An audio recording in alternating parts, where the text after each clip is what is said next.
somebody was using an Autopen to sign off and to give pardons to, as an example, it's just one example, but the J6 Unselect Committee. They gave, think of it, they gave pardons with an Autopen. I don't think Biden knew anything about it.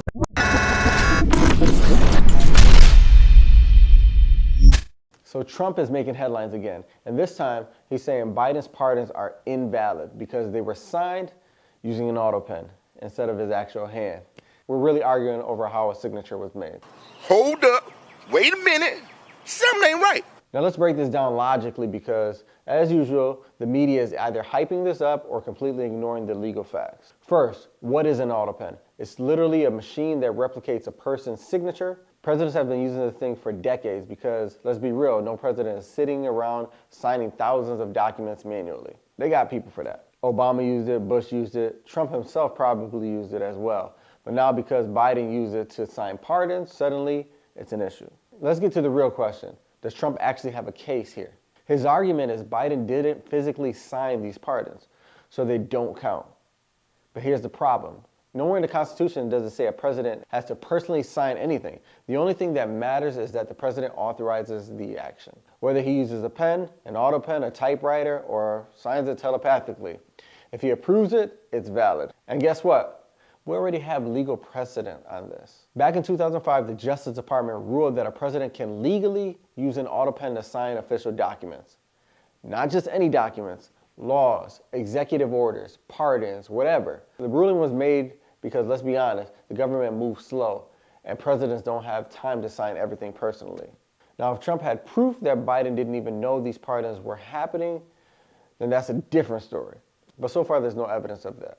The president was begging the question that I think a lot of journalists in this room should be asking about whether or not the former president of the United States, who I think we can all finally agree was cognitively impaired. I know it took people some time to finally admit that, but we all know that to be true, as evidenced by his disastrous debate performance against President Trump during the campaign. I digress on that. But the president was raising the point that, did the president even know about these pardons? Was his legal signature used without his consent or knowledge? And that's not just the president or me raising those questions, Caitlin. According to the New York Post, there are Biden officials from the previous White House who raised those questions and wondered if the president was even consulted about his legally binding signature being signed onto documents. And so I think it's a question that everybody in this room should be looking into, because certainly that would propose perhaps criminal or illegal behavior if staff members were signing the President of the United States autograph without his. What is this really about? It's about power and payback. Let's talk about who got pardoned that has Trump so upset. Dr. Anthony Fauci. No surprise here. Trump and Fauci have been at odds since 2020. With the pardon, Fauci is now protected from any legal action tied to the government's pandemic response. Some people love this move.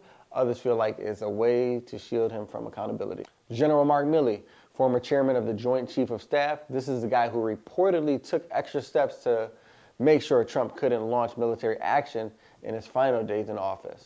Trump has called him a traitor, and now that Milley has a pardon, he can't be touched legally. Some January 6th House committee members, the people who investigated Trump's role in the insurrection, Biden's pardon makes sure they are protected from any legal retaliation. Now you see what's really happening. Trump isn't mad about the Autopen. He's mad because these people are off limits. He claims Biden did not approve the pardons for former Congresswoman Liz Cheney and others and didn't even know about them.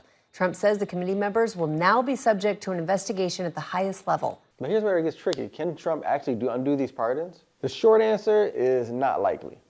Presidential pardons are almost impossible to overturn. Once they're granted, they're final, unless fraud or corruption is proven. But that would mean proving that Biden knowingly issued an unlawful pardon, and that's a very high bar to clear. So let's be real. This is political theater. Let's be real. This is political theater, people. Trump knows the law isn't on his side, but the headlines keep his supporters engaged. The more they believe Biden did something shady, the more they support Trump. Meanwhile, legal experts are basically laughing at this case because, again, Autopen signatures are completely legal. So what do you think? Is this a serious issue or just another distraction? Thank you for watching. Don't forget to subscribe, like, share, and comment. Remember, it's not just about politics. Keep your eyes on the Most High as we navigate these complex issues.